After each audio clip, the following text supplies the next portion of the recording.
இன்றைய தினம் இந்த 2024 வருடத்தின் கடைசி அமாவாசை மிக சக்தி வாய்ந்த அமாவாசையும் கூட.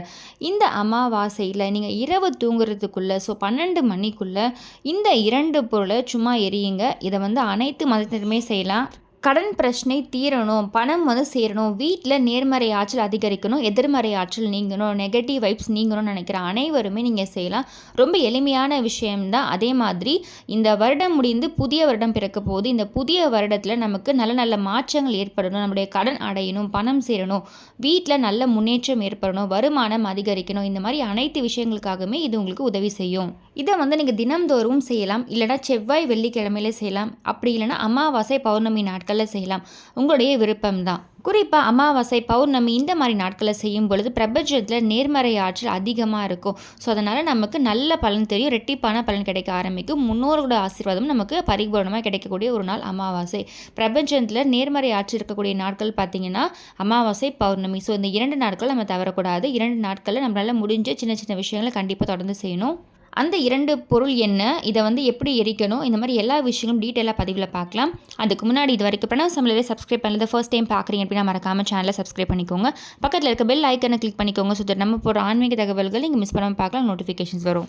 ஆல்ரெடி நம்மளுடைய பதிவுகளில் இந்த அமாவாசை அன்று என்ன செய்யணும் அப்படின்றது ஆல்ரெடி பதிவுகளில் கொடுத்துருக்கேன். குறிப்பாக நம்மளுடைய கடன் பிரச்சனை தீரணும், நமக்கு வீட்டில் நல்ல நேர்மறை ஆற்றல் அதிகரிக்கணும் அப்படின்றதுக்காக. ஸோ 3 பொருட்களை ஹாலில் வைக்க சொல்லியிருப்பேன். அதே மாதிரி வளர்பிறையில், அதாவது இந்த வருடத்தின் முதல் நாள் வளர்பிறையில் தான் நமக்கு ஆரம்பிக்குது. ஸோ இந்த வருடத்தின் முதல் நாள் நமக்கு வளர்பிறை அப்படின்றதுனால 3 பொருட்களை பூஜை அறையில் வைக்க சொல்லியிருப்பேன். ஸோ அதுவும் வீடியோட எண்ணில் உங்களுக்கு கொடுக்குறேன், செக் பண்ணி பாருங்கள். வளர்பிறையில் எப்பொழுது வேணும் நீங்கள் செய்யலாம். அப்படி முதல் தேதி செய்ய முடியலாலுமே அதுக்கு அடுத்தடுத்த நாட்கள் வளர்பிறை தான். ஸோ வளர்பிறையில் நீங்கள் வைக்க வேண்டிய முக்கியமான பொருட்கள், அதுவும் 6 மாதத்துக்கு ஒரு தடவை தான் நம்ம செய்ய போகிறோம். ஒரு முறை செய்தாலே உங்களுக்கு நல்ல பலன் தெரியும். ஸோ இந்த பதிவுகள் எல்லாமே ஆல்ரெடி நம்ம அப்லோட் பண்ணியாச்சு. ஸோ செக் பண்ணி பாருங்கள், கண்டிப்பாக யூஸ்ஃபுல்லாக இருக்கும். ஃப்ரீ டைமில் நீங்கள் செக் பண்ணி பார்க்கலாம். ஸோ இப்போ நம்ம பார்க்க வேண்டியது பார்த்திங்கன்னா அந்த 2 பொருள் என்ன, அதனால் நமக்கு என்ன பலன் கிடைக்கும் அப்படின்றத பார்க்க போகிறோம். ஸோ இதற்கு நீங்கள் எந்தவித பூஜை மந்திரம் எதுவுமே தேவைப்படாது, எல்லாருமே செய்யலாம். தீட்டு நேரங்களும் நீங்கள் செய்யலாம், மாதவிடாய் காலங்களும் செய்யலாம், பிறப்பு தீட்டு இறப்பு தீட்டு இந்த மாதிரி எதுவாக இருந்தாலும் ஓகே, இதை நீங்கள் செய்யலாம். ஸோ இதை நீங்கள் இரவுக்குள்ளே செய்ய போகிறீங்க. உங்களுடைய டைம் பார்த்துக்கோங்க, அதற்கேற்ற மாதிரி செய்யுங்க. ஆல்ரெடி ராககாலம் யமகண்டம் எல்லாமே முடிஞ்சிருச்சு. அதனால் அந்த நேரம் தவிர்த்து தான் நம்ம எப்பொழுதுமே இதை செய்யணும். மற்ற நாட்களையும் நீங்கள் நோட் பண்ணிக்கோங்க. ராககாலம் யமகண்டம் அந்த நேரத்தை மட்டும் நீங்கள் அவாய்ட் பண்ணிவிடுங்க. ஸோ இதற்கு நீங்கள் வீட்டில் பயன்படுத்தக்கூடிய ஏதாச்சும் ஒரு குட்டி பவுல் இருந்தால் எடுத்துக்கலாம். ஸோ அதே மாதிரி குட்டி அகல் விளக்கு இருந்தால் அதை எடுத்துக்கலாம். இல்லைனா வீட்டில் கற்பூர ஆரத்தி காமிக்கக்கூடிய அந்த ஆரத்தி தட்டு இருக்கும், ஸோ அதை எடுத்துக்கலாம். இல்லை கப்பு மாதிரி இருக்குனாலும் அதை நீங்கள் எடுத்துக்கலாம். சின்னதாக ஒரு அகல் விளக்கு தனியாக எதற்குன்னு வச்சுக்கோங்க, இதை நீங்கள் பயன்படுத்துங்க. இன்கேஸ் அகல் விளக்கு இல்லை அப்படின்னு நினைக்கிறவங்க நீங்கள் இதற்குன்னு சின்னதாக ஒரு குட்டி பாத்திரம் எடுத்துக்கோங்க, அதை நீங்கள் பயன்படுத்திக்கலாம். இதை அனைத்து மதத்தினருமே செய்யலான்னு சொல்லியிருக்கேன். ஸோ அதனால் நீங்கள் உங்கள் வீட்டில் என்ன இருக்குதுன்னு பாருங்கள், அதற்கேற்ற மாதிரி பயன்படுத்திக்கோங்க. கண்ணாடி பவுல் ஒரு சில விஷயங்களுக்கு நான் பயன்படுத்த சொல்லியிருப்பேன், மண் பாத்திரங்கள் ஒரு சில விஷயங்களுக்கு பயன்படுத்த சொல்லியிருப்பேன். இதெல்லாமே ரெகுலராக வாங்கி வச்சுக்கோங்கன்னு சொல்லிட்டு. ஸோ சின்ன மண் பவுல் இருக்குன்னு அதை கூட நீங்கள் எடுத்துக்கலாம். ஸோ இது இல்லாத பட்சத்தில் நம்ம வீட்டில் இருக்கக்கூடிய ஏதாச்சும் ஒரு குட்டி பவுல் எடுத்துக்கோங்க. இதில் நீங்கள் என்ன செய்ய போகிறீங்க அப்படின்னு பார்த்தீங்கன்னா, நான் சொல்கிற பொருட்களை ஆட் பண்ணிக்கோங்க.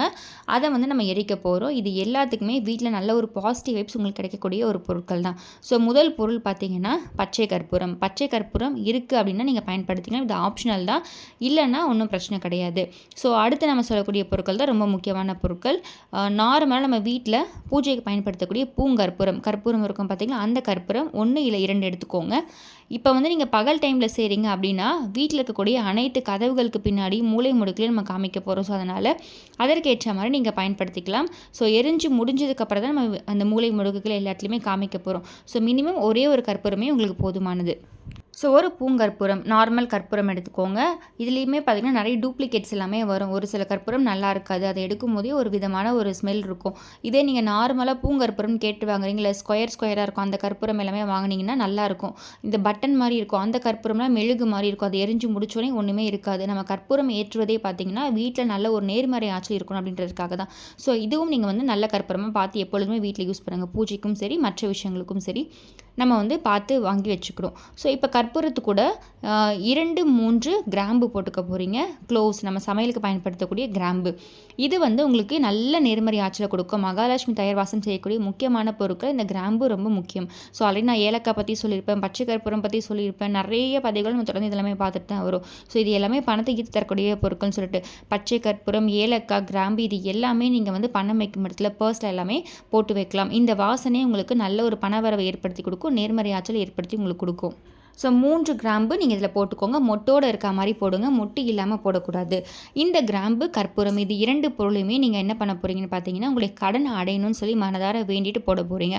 ஸோ கற்பூரம் முதல்ல ஏற்றிடுங்க. ஏற்றி முடிச்சதுக்கப்புறமா கையில் இருக்கக்கூடிய கிராம்பு இதை வந்து உங்கள் கையில் வச்சுட்டு, வலது கையில் வச்சுட்டு உங்களுக்கு கடன் அடையணும், எனக்கு வந்து நல்ல பண வரணும் அப்படின்னு சொல்லி வேண்டிட்டு அந்த கற்பூரத்தில் போட்டுங்க.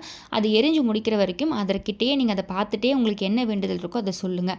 இதை சொல்லி முடிச்சதுக்கப்புறமா நீங்கள் இந்த கற்பூரம் எரிஞ்சு முடிச்சதுக்கப்புறமா மைல்டாக அதுலேருந்து ஒரு புகை வரும், நல்லா நறுமணமாக இருக்கும். ரொம்ப பெரிய அளவில் சாம்பிராணி போடுற அளவுக்குலாம் புகை வராது, லைட்டாக தான் வரும். அந்த புகையை பார்த்தீங்கன்னா வீடு முழுக்குமே காமிக்க போகிறீங்க. ஸோ அதில் அந்த அளவுக்கு புகை வரலனாலும் சரி, எரிஞ்சு முடிச்சதுக்கப்புறமா வீட்டோட வாசல் கதவு இருக்குது பார்த்தீங்களா, அந்த கதவுக்கு பின்னாடி, அதாவது எல்லா மூலை முடுக்குகளையும் காமிக்க போகிறீங்க. கதவுகளுக்கு பேக் சைட், கதவுகளுக்கு பின்புறமும் நீங்கள் காமிக்க போகிறீங்க. ஸோ இது எரிஞ்சு முடிச்சதுக்கப்புறமா நீங்கள் வந்து ஒரு பிளேட்டோ இல்லை வந்து நம்ம ஆரத்தி காமிக்கக்கூடிய தட்டு இருக்கும், இல்லைனா வந்து கற்பூர ஆரத்தி காமிக்கக்கூடிய சின்ன அந்த இது மாதிரி இருக்கும். ஸோ அதில் வச்சுக்கலாம். எது உங்களால் பிடிக்க முடியும், ஏன்னா சூடாக இருக்கும், அதனால் அதற்கேற்ற மாதிரி வச்சுக்கோங்க.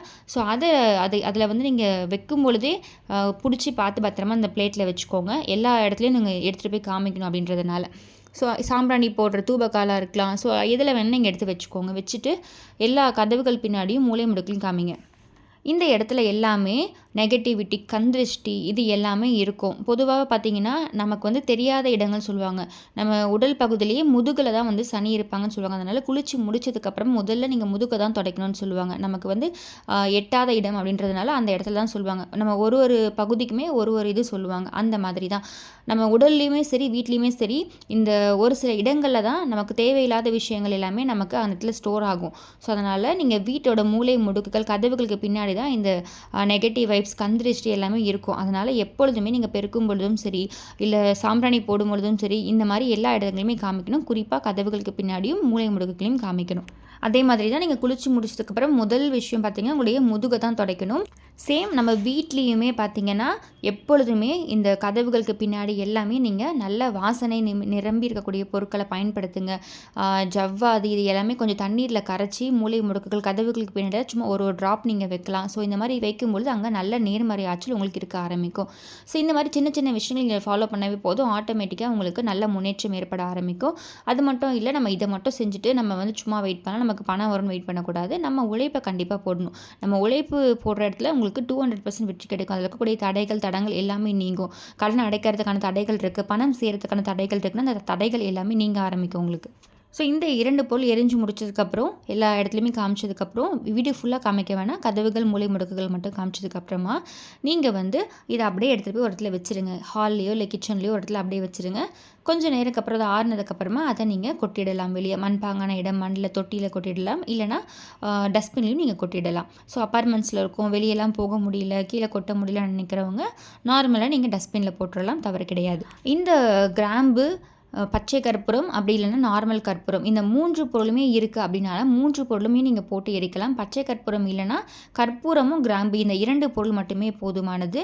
ஸோ இந்த பொருட்களுக்கு கண்டிப்பாக வீட்டில் நேர்மறை ஆற்றல் தரக்கூடிய ஒரு சக்தி இருக்குது, பாசிட்டிவ் வைப்ஸ் தரக்கூடிய ஒரு சக்தி இருக்குது. வீட்டில் இருக்கக்கூடிய அனைத்து விதமான எதிர்மறை ஆற்றல், கந்திருஷ்டி எல்லாமே ரிமூவ் ஆக்கக்கூடிய ஒரு சக்தி இருக்குது. ஸோ இதை நீங்கள் தொடர்ந்து செய்யலாம். தினம்தோறும் செய்ய முடியல அப்படின்னாலும் நீங்கள் செவ்வாய், வெள்ளிக்கிழமை இந்த மாதிரி நாட்களில் செய்யலாம். அமாவாசை, பௌர்ணமி நாட்களை கண்டிப்பாக செய்யுங்க. நல்ல மாற்றம் தெரிய ஆரம்பிக்கும். இன்றைய தினம் அமாவாசை காலையிலேயே ஆரம்பிச்சிருச்சு. நாளைய தினம் அதிகாலை வரைக்குமே அமாவாசை இருக்குது. அப்போது நீங்கள் இன்று இரவுக்குள்ளே எப்பொழுது வேணால் செய்யலாம். ஆல்ரெடி ராகுகாலம் எம்மகண்டம் முடிஞ்சதுனால நீங்கள் எப்பொழுது வேணால் இன்றைய தினம் நீங்கள் செய்து முடிங்க. முடிந்த வரைக்கும் இன்றைய தினம் செய்து முடிங்க. அப்படி இன்கேஸ் செய்ய முடியல அப்படின்னு நினைக்கிறவங்க நீங்கள் நாளைய தினம் செய்யலாம். நாளைய தினமே அதிகாலை வரைக்குமே அமாவாசை இருக்குது. அதே மாதிரி நாளைய தினம் செவ்வாய்க்கிழமை, வருடத்தின் கடைசி நாள் அப்படின்றதுனால நாளைய தினம் நீங்கள் செய்யலாம். நான் சொன்ன மாதிரி தினம்தோறும் செய்யலாம். தொடர்ந்து ஒரு 15 நாட்கள் செய்யலாம். அந்த 15 நாட்களையும் உங்களுக்கு நல்ல மாற்றம் தெரிய ஆரம்பிக்கும். முடியாத பட்சத்தில் நான் சொன்ன நாட்களில் எப்போ உங்களால் முடியுமோ அப்போ செய்யுங்க. நைட்டில் செய்கிறீங்க, இப்போ வந்து ஒரு 10 மணி 11 மணிக்கு செய்கிறீங்க அப்படின்ற பட்சத்தில் எல்லோரும் தூங்கிட்டு இருக்காங்க, அந்த டைமில் எல்லா இடத்துலையும் காமிக்க முடியல அப்படின்னா ஒன்றும் பிரச்சனை கிடையாது. நீங்கள் ஹாலில் செய்கிறீங்க, இல்லை கிச்சனில் செய்கிறீங்க, ஒரு இடத்துல பூஜை அறையில் செய்கிறீங்க உட்காந்து அப்படின்னாலும் ஓகே. எங்கே செய்தாலுமே நீங்கள் நிலைவாசல அந்த கதவுக்கு பேக் சைடு மட்டுமாவது காமிங்க. நைட்டில் செய்யும் பொழுது எல்லா கதவுகளுக்கு பின்னாடியும் எல்லா மூலைகளுக்கும் காட்ட முடியல அப்படின்னா ஒன்றும் பிரச்சனை கிடையாது. பகல் நேரத்தில் செய்யும்பொழுது நீங்கள் கதவுகளுக்கு பின்னாடி மூலைகள் எல்லாமே காட்டுங்க. இன்கேஸ் இரவு நேரத்தில் செய்கிறீங்க, எல்லோரும் தூங்கிட்டாங்க, நான் வந்து இப்போ ஒரு 10-11 மணிக்கு மேலே தான் செய்கிறேன் அப்படின்ற பட்சத்தில் நீங்கள் இதை ஜஸ்ட் இந்த 2 பொருளை எரித்தாலே போதும். அதை எரிக்கும் பொழுது உங்களுடைய கடன் பிரச்சனை தீரணும், எனக்கு வந்து பணம் சேரணும்னு மனதார வேண்டிக்கோங்க. அது எரிஞ்சு முடிக்கிற வரைக்குமே அதை சொல்லுங்கள், அதுவே போதுமானது. இப்போ நீங்கள் செய்கிறீங்க, பகல் நேரத்தில் செய்யும் பொழுது எல்லா இடத்துலையுமே காட்டுங்க. இரவு நேரத்தில் தேவை கிடையாது, எரித்தால் மட்டும் போதும். ஸோ இந்த பதிவு கண்டிப்பாக உங்களுக்கு யூஸ்ஃபுல்லாக இருக்கும்னு நினைக்கிறேன். இந்த பதிவு பிடிச்சிருக்கு, இந்த பதிவில் ஏதாவது சந்தேகம் இருக்குன்னா கண்டிப்பாக கமெண்ட் பாக்ஸில் கமெண்ட் பண்ணுங்கள். இந்த பதிவு பிடிச்சிருக்குன்னா மறக்காமல் பிரணவ் சமையலை சப்ஸ்கிரைப் பண்ணிக்கோங்க. பக்கத்தில் இருக்க பெல் ஐக்கானை கிளிக் பண்ணிக்கோங்க. ஸோ தட் நம்ம போகிற ஆன்மீக தகவல்கள் நீங்கள் மிஸ் பண்ணாமல் பார்க்கலாம், நோட்டிஃபிகேஷன்ஸ் வரும். மீண்டும் இன்னொரு நல்ல பதிவில் உங்களை சந்திக்கிறேன். நன்றி.